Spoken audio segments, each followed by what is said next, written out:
'Cause you were bred for humanity and sold to society. One day you'll wake up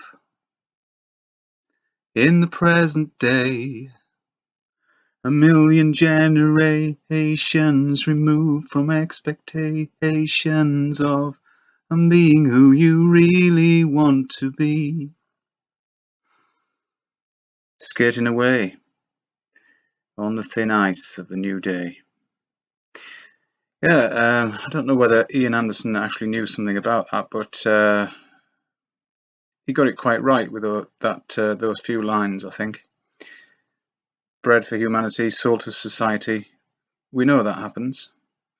Your what's it called? Your national insurance number or something. Your anyway, we all know that the capital letters that our names are written in is and then sold on the market, just like a share of a company.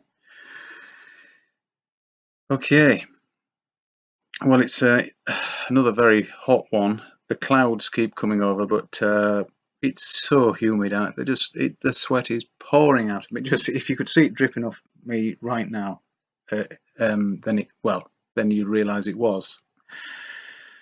But I know it is, and I don't think there's any let up.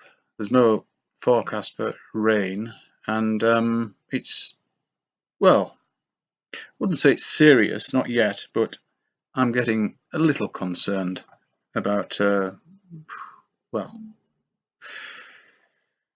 things suffering due to the drought. That's all I can say. Anyway, I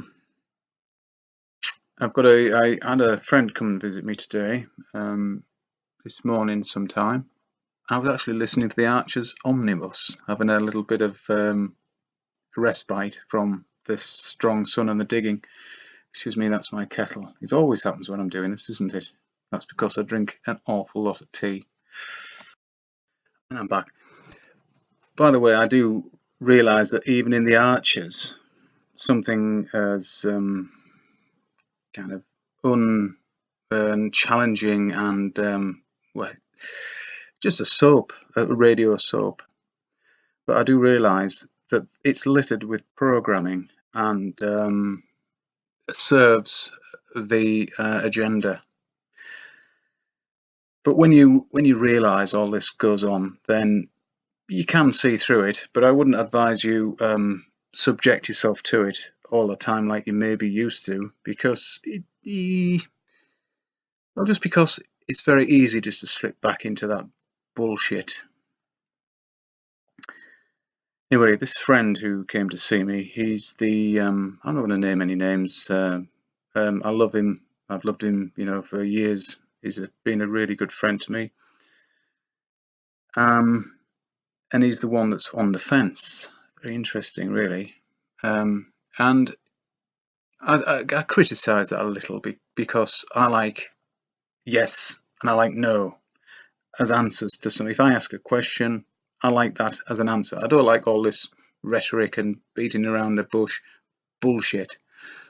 I'm a straight talker. I want a straight answer. However, I realise that if you use the scientific method, which of course absolutely we should, that there is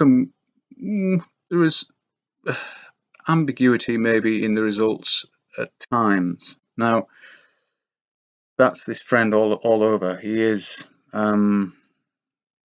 if you would, like you say, would you want tea or coffee?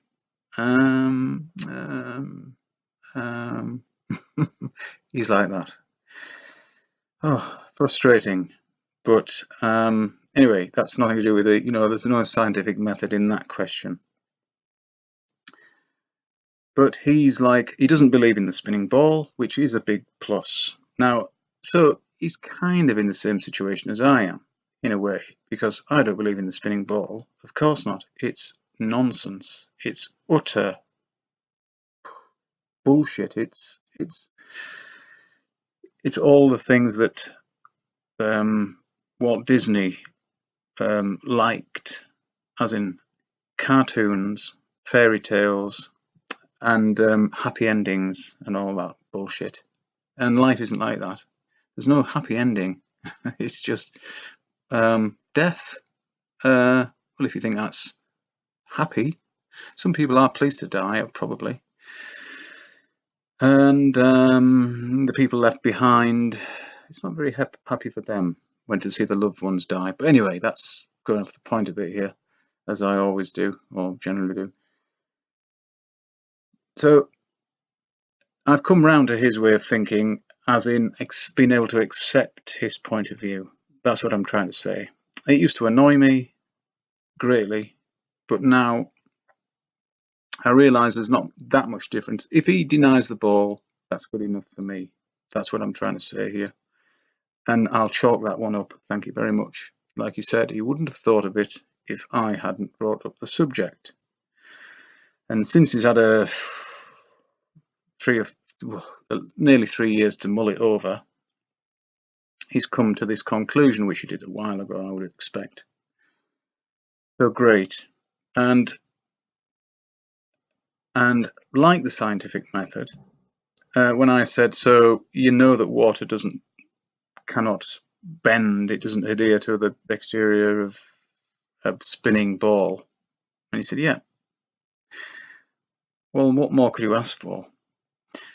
As long as people realise that. Now that is using the scientific method, and that the outcome of that experiment that you can do again and again and again and always get the same result, which means conclusively that water doesn't bend. Obviously. So there you go.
If you still believe in your religious spinning ball nonsense, if you still believe in that, then oh dear. So it's, to me, that is Santa Claus. Do you believe in Santa Claus still? Because you should do. There's as much scientific evidence for Santa Claus. Well, think about it. Christmas Eve, you go to bed, nothing. Christmas morning, you wake up, presents, and that happens all over the world. So how do you explain that? Father Christmas. Must be Santa Claus. Now, you could then see how far reindeer can fly to try and verify this claim. Well, I've never witnessed a reindeer flying. I don't think I've ever witnessed one pulling a sleigh of any type, but I'm sure they do. You can yoke up oxen to plough and pull carts.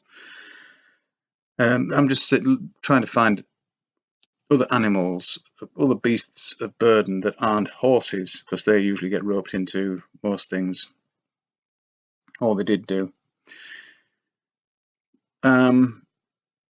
Elves making the toys, pretty clever, those elves, because the toys nowadays aren't just little wooden train sets or racing cars with wooden wheels. No, they're very highly technically advanced phones. Like, I don't have an iPhone, I don't really know what they are, but and these what do they call them, pads where you can just touch the screen and everything moves around. I don't have one of those either, obviously. I'm not a great well, I actually can build computers and put them together, but I'd rather do that, not rather, but I'm more happy doing that than actually clicking on the keyboards. But I can do that as well to a degree. Well, otherwise I wouldn't be speaking to you now. So I'm saying that there is as much evidence to suggest Santa Claus as there is the spinning ball. Now, when you get to a certain level of understanding, i.e. you grow up a bit and leave Santa behind, it's quite obvious to me, or to anybody with a discerning brain, that you should do that with the spinning ball bullshit also. Now, I don't really see why that should ever come into your life, ever be in your life, ever. Father Christmas, I kind of get what that is. It's to add an air of true magic and miracle to Christmas, but I don't believe in it. Well, I don't agree with it, should I say. I don't agree with telling children that Santa Claus exists, because once your parents have lied to you, knowingly lied to you, not because they didn't know, because they did. They knew that Santa didn't exist, and it was them who put the presents there. And that is deceitful. And for me, it was very traumatic to think that my parents could deceive me and laugh behind my back, ha ha ha. Not necessarily in an evil, nasty way, but still. All I had to do was imagine them, ha ha, he'll never guess, still hasn't guessed, he hasn't worked it out.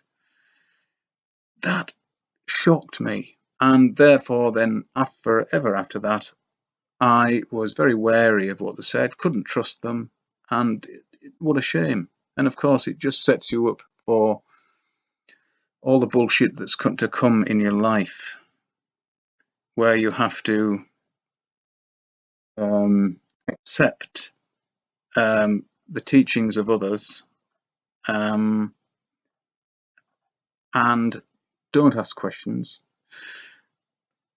So anything that's supposedly scientific and can't bear questioning is at least suspect, but probably total bullshit, just like spinning ball.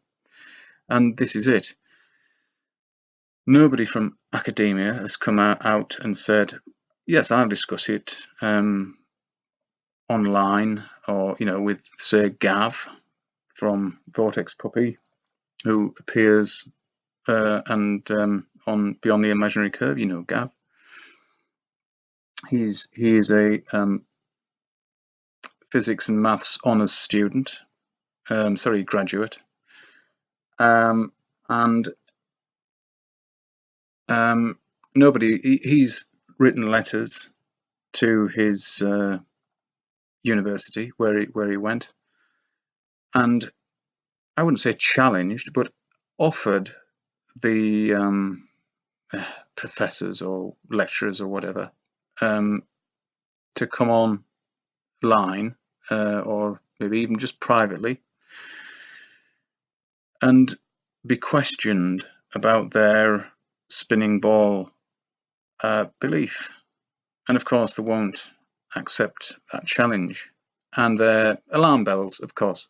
Alarm bells must ring in your mind, in your, in your imagination, of course, if that is a fact, and it is a fact. I'm rambling now. I think I'll stop.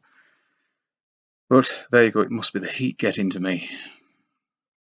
But anyway, I've got a nice cup of tea that's just brewing there, and I'm going to get on the right side of that. See you, peeps.